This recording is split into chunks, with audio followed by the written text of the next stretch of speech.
है समझने के लिए कि जैसे जैसे वस्तु अवतल दर्पण के नजदीक जाएगा वैसे वैसे प्रतिबिंब दर्पण से दूर या बड़ा होता जाएगा, बड़ा होता जाएगा। अब दूसरा क्या है नोट्स, अवतल दर्पण में 5 प्रतिबिंब उल्टा और वास्तविक बनाता है, उल्टा और वास्तविक बनाता है। देखो ये सब वस्तु के उल्टा है कि नहीं, और वास्तविक बना रहा है प्रतिबिंब। अच्छा, अवतल दर्पण छठा प्रतिबिंब अवतल दर्पण के छठा प्रतिबिंब अवतल दर्पण के पीछे बनाता है। क्या कहाँ बनाता है? जो सीधा और आभासी एवं वस्तु से बड़ा होगा, वस्तु से बड़ा होगा। ये 6 प्रतिबिंब हम दिखाएं अवतल दर्पण में। किस दर्पण में? अब हम एक उत्तल दर्पण में प्रतिबिंब, सिर्फ एक ही प्रतिबिंब जो बनता है वो उत्तल दर्पण में बनता है, ठीक है, समझ गया ना। वो अब उत्तल दर्पण में ही बनेगा एक प्रतिबिंब, मात्र एक प्रतिबिंब ही बनेगा। उसमें दिखाएंगे अभी तुरंत उत्तल दर्पण। तो उत्तल दर्पण देखो बाबू कैसे बनेगा। तो देखो ये है क्या, ये क्या है बाबू मैया, ओए देख लो ये क्या, कौन सा दर्पण है? उत्तल दर्पण। तो देखो इस दर्पण के पीछे जो है क्या बनाएगा, और वक्रता केंद्र बनाएगा, ठीक है, वक्रता केंद्र। अब देखो यहाँ पे हम अगर वस्तु रखते हैं, दर्पण के आगे ना वस्तु रखा जाएगा तब नहीं ये रिफ्लेक्स होगा, रिफ्लेक्स होगा। मान ले कि हम यहाँ पर वस्तु रखें,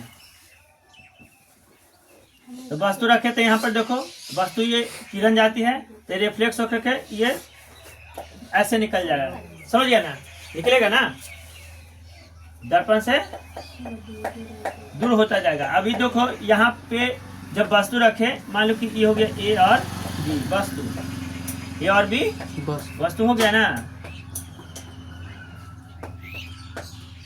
देखो यहाँ पे निकल गया। अब यहाँ पे से ये दो कर करके ये देखो ये हो गया। अब यहाँ से ये वस्तु जो है इस तरह से जाएगा, तो कटा कहाँ, देखो कहाँ कटा, ये ध्रुव, ये फोकस बिंदु, ध्रुव है फोकस बिंदु। ये हो गया ए डैश बी डैश, कुछ होगा ए डैश बी डैश, ये सब डॉट से इंडिकेट करना, ठीक है, इधर तो नहीं, ठीक है। तो ये हो गया काल्पनिक। क्या हो गया? देख रही है ना प्रतिबिंब कहाँ कटा, कहाँ कटा, कुछ हो गया। ये आकार में कैसा हो गया, वस्तु से बहुत छोटा, हमेशा छोटा, हमेशा छोटा। दर्पण के पीछे बना ना, प्रतिबिंब कहाँ बना? दर्पण के पीछे। तो वस्तु से छोटा कि बड़ा? वस्तु से छोटा, हमेशा छोटा, हमेशा छोटा ही बनेगा। अब कैसा बनेगा? काल्पनिक। कैसा बनेगा? काल्पनिक बनेगा। कैसा बनेगा? काल्पनिक बनेगा। दर्पण के पीछे, दर्पण के पीछे आकार कैसा होगा? वस्तु से छोटा, वस्तु से छोटा। समझ में आ गया? तो यहाँ पे प्रतिबिंब विवेचना लिखेंगे। क्या लिखेंगे? प्रतिबिंब विवेचना। प्रतिबिंब विवेचना तो कैसा बनेगा मम्मिया? आकार में कैसा होगा? आकार में वस्तु से छोटा ना भैया, वस्तु से छोटा। अच्छा, कैसा बनेगा? कैसा बनेगा? उल्टा बनेगा। अरे उल्टा बनेगा, उल्टा है, काल्पनिक है ना, आभासी और काल्पनिक, आभासी और आभासी या काल्पनिक, आभासी का है या काल्पनिक है, दोनों एक ही चीज है। अच्छा, इसका प्रकृति कैसा होगा? प्रकृति कैसा होगा? अरे वस्तु से छोटा हुआ, आभासी हुआ, अब काल्पनिक हो गया। अब प्रकृति इसका कैसा होगा? प्रकृति तो अच्छा, प्रकृति हो गया। तो ये प्रकृति, ये दो प्रकृति यहाँ, ठीक है, चलो प्रकृति। अच्छा, कैसा बना मैया? सीधा। कैसा बना? वस्तु से सीधा ना, वस्तु के सीधा। समझ में आ गया? हमेशा सीधा, हमेशा सीधा ही लिखना, ठीक है, समझ में आ गया? अरे समझ में आ गया?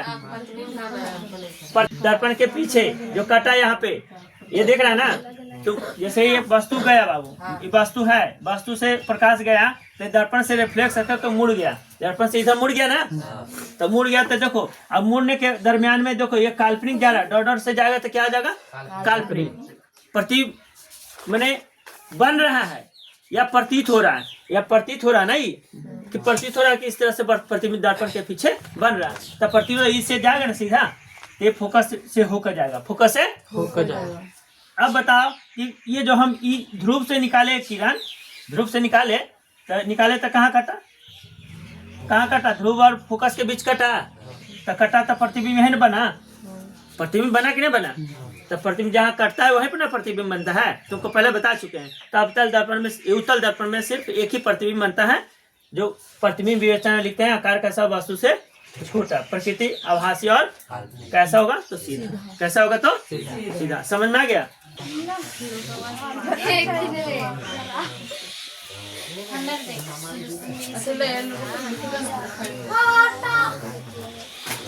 अवतल दर्पण का प्रयोग पहला है दाढ़ी बनाने में, दाढ़ी या हजामत बनाने में, हजामत बनाने में। अरे लड़का, ओए भाई बंधु कृपया यहाँ देख लो और समझ लो, ठीक है। तो दूसरा क्या है बाबू, दूसरा है दांत, डॉक्टर जो है डॉक्टर दांत, नाक, आँख जांच करने में, जांच करने में कैंची का प्रयोग करता है, अवतल दर्पण का, अवतल दर्पण का। दूसरा है डॉक्टर द्वारा दांत, अच्छा है गला, सौर भट्टी में, सौर भट्टी में। अच्छा दूसरा है एक, चौथा क्या है में, सोलर कुकर में कुछ प्रयोग होता है, सोलर कुकर में, सोलर गाड़ी के बताते, गाड़ी के हेड लाइट में या सर्च लाइट में, या सर्च लाइट में, सर्च लाइट। छठा क्या है कि छठा है में, या यही है कि अग्रदीप में, किसी में अग्रदीप में प्रयोग होता है। तो देखो सौर भट्टी जान में करते हो, सोलर से भट्टी ना चलता है, अच्छा सोलर कुकर नहीं चलता है, सोलर से कुकर नहीं चलता है, नहीं देखा है, सोलर से कुकर नहीं देखा है। अब देख करके एक्सपेरिमेंट करके तुम लोग को प्रयोग करके बताएंगे। गाड़ी के हेडलाइट यहाँ पर कैसे बता दें, जब रहेगा सोलर तब तो बताएंगे। अच्छा गाड़ी के हेडलाइट में या सर्च लाइट में, सर्च लाइट में गाड़ी के जो हेडलाइट होता है आगे लगा हुआ, उसमें क्या कौन सा दर्पण लगा रहता है, अवतल दर्पण। कौन सा? अवतल दर्पण। डॉक्टर जो दांत, नाक, आँख, गला जांच करने में प्रयोग करता कौन सा दर्पण, अवतल दर्पण। और जो हजामत या दाढ़ी बनाता है तो वो अवतल दर्पण का प्रयोग भी करता है कि नहीं करता है, ये प्रयोग है। अब तुमको बताएंगे उत्तल दर्पण का प्रयोग, उत्तल दर्पण का प्रयोग। तो पहला प्रयोग क्या है भैया, तो पहला प्रयोग है वाहनों के कार,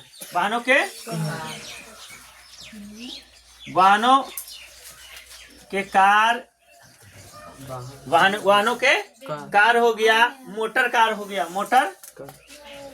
मोटर कार के पीछे देखने के लिए, पीछे वस्तु देखने के लिए, पीछे वस्तु देखने के लिए प्रयोग किया जाता है। दूसरा क्या है, वाहनों के जो मोटर कार के पीछे के आईना जो होता है, पीछे देखने का आईना ना होता है जो ड्राइवर के पीछे लगा रहता है ना। अब दूसरा है सड़क लाइट में, सड़क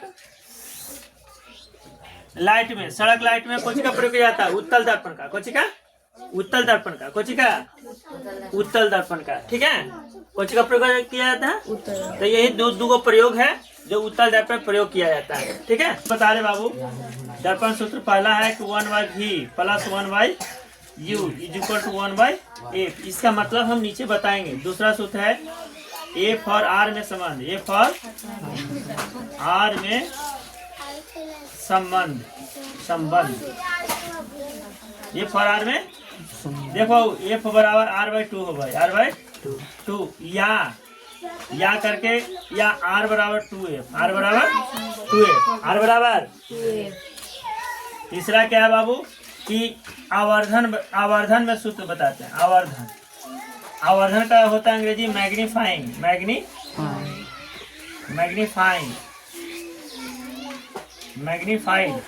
मैग्नीफाइड। आवर्धन इसका मतलब होता है, अच्छा m बराबर का होता है, m बराबर आवर्धन m बराबर -h/h, चले -h'/h मैंने ये हो गया प्रतिबिंब दूरी। क्या हो गया? प्रतिबिंब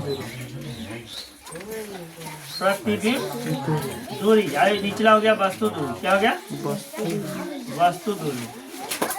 ठीक है, अच्छा दूसरा m बराबर होता है v/u, इस सिद्ध करने पर प्राप्त होगा, सिद्ध करने पर। ए लड़की, ओए भाई बंधु कृपया देख लो, लल्ला मेरे देख लो यहाँ। ठीक है, देख लो। अब इसका विश्लेषण हम करेंगे कि v के मतलब क्या होता है। v के मतलब क्या होता है? तो v के मतलब होता है प्रतिबिंब दूरी। क्या होता है? प्रतिबिंब दूरी। v के मतलब प्रतिबिंब दूरी, u के मतलब वस्तु दूरी। वस्तु दूरी समझते हो ना? f का मतलब फोकस दूरी। क्या? फोकस दूरी। क्या होता है? फोकस दूरी। ये लड़का देखो फोकस दूरी। अब तुमको बताते हैं r के मतलब वक्रता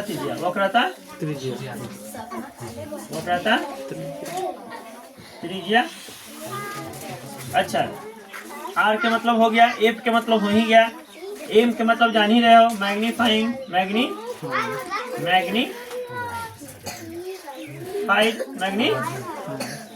अच्छा h' के मतलब समझ ही गए हो,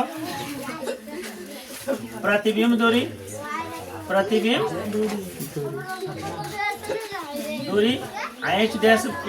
के मतलब होता है वस्तु